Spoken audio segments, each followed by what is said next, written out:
Praise the lord. యేసుక్రీస్తు దివ్యనామంలో ఉదయకాల సమయంలో ప్రభుతో ప్రతిదినం అని ఆధ్యాత్మిక కార్యక్రమాన్ని వీక్షించుచున్న దేవుని బిడ్డలైన మీ అందరికీ నా హృదయపూర్వక వందనాలు తెలియజేస్తున్నాను.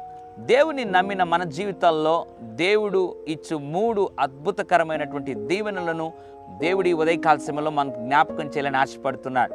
లోకము నుండి, పాపము నుండి, శాపము నుండి నీవు బయటకు వచ్చి యేసు రక్తంతో కడగబడి ఈరోజు దేవుని ప్రజగా లేదా దేవుని బిడ్డగా, కుమారుడుగా, కుమార్తెగా స్వీకరించబడిన తర్వాత నా జీవితాల్లో దేవుడు ఇచ్చు 3 అద్భుతమైన దీవెనలు ఉదయకాల సమయంలో దేవుడు జ్ఞాపకం చేయాలని ఆశపడుతున్నాడు. కీర్తన 29వ అధ్యాయం 11వ వచనం, యెహోవా తన ప్రజలకు బలమును అనుగ్రహించును, యెహోవా తన ప్రజలకు సమాధానము కలుగజేసి వారిని ఆశీర్వదించును.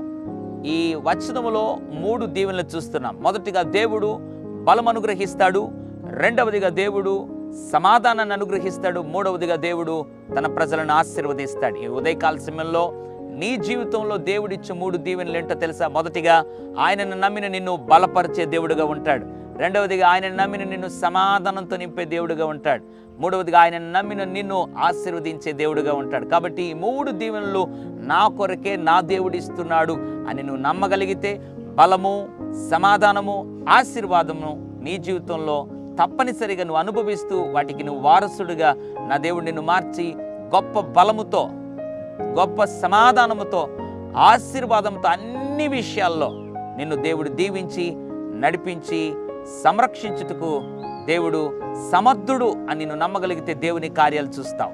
పరిశుద్ధుడా, ప్రేమగల తండ్రి, నీకు వందనాలు. దేవుడు తన ప్రజలకు బలము, సమాధానము, ఆశీర్వాదం అనుగ్రహిస్తాడు అని వాగ్దానము ఉదయకాల సమయంలో ఇచ్చినందుకు వందనాలు. ఎంతమంది అయితే బలహీనంగా ఉన్నారో, ఎంతమంది అయితే అసమాధానంగా ఉన్నారో, ఎంతమంది ఒక్క ఆశీర్వాదం కూడా లేదే అని దిగులు పడుతున్నారో వారందరినీ జ్ఞాపకం చేసుకుని మాట్లాడినందుకు స్తోత్రం. ఇది వదులుకొని వారి జీవితంలో బలము, సమాధానం, ఆశీర్వాదం అనుగ్రహించి నడిపించమని యేసు నామములో ప్రార్థిస్తున్నాను తండ్రి. ఆమెన్. God bless you.